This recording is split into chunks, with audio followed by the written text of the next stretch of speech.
ఇక డీటెయిల్స్కి వెళ్దాం. మాజీ ఎమ్మెల్సీ జీవన్ రెడ్డి సంచలన వ్యాఖ్యలు చేశారు. కాంగ్రెస్ పార్టీలు తన భవిష్యత్తు ఏంటో అర్థం కావట్లేదని, పార్టీలోని కొనసాగుతూ ఇంకెంతకాలం అవమానాలు భరించాలో తెలియట్లేదన్నారు. అందుకే పార్టీలో కొనసాగడంపై ఆలోచిస్తున్నా అంటూ స్టన్నింగ్ కామెంట్స్ చేశారు.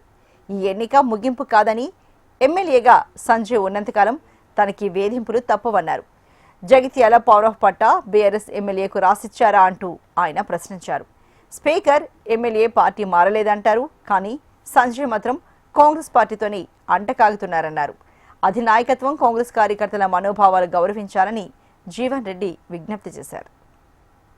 నా గురించి పార్టీతో నాకున్న అనుబంధం మీకు అందరికీ తెలుసు బాబు. అంటే పార్టీలో కొనసాగటం అనేది ఆలోచించుకునే పరిస్థితి ఏర్పడుతుందంటూ నేను పార్టీలో కొనసాగడం. ఎందుకంటే ఇవాళ ఆయన ఊరు వచ్చి మా మీద ఆధిపత్యం చెలాయిస్తా అని చెప్పని మా కాంగ్రెస్ పార్టీ మీద ఆధిపత్యం చెలాయిస్తే, మా కార్యకర్తల మీద అజమాయి చెలాయిస్తే, మా హక్కులో కాజేస్తే, మా కాంగ్రెస్ కార్యకర్తల యొక్క హక్కులను కాపాడలేక ఏం చేయాలి నేను? ప్లీజ్ గైడ్ మీ. ఇప్పుడు ఈ శోభ ఇది ముగింపు కాదంటూ నేను ఇట్లా ఈ విధమైన వేధింపులు ఈ వేధింపులు సహిస్తూ ఎంతగా కొనసాగగలుగుతామా?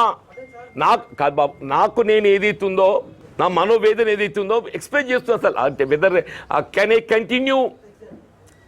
కంటిన్యూ ఈ వేధింపులు భరించగలుగుతానా? ఎంతకాలం భరించగలుగుతా? దీని పరిష్కారం ఏంటి అనే నాకు నేను ఊహించలేకపోతున్నాను.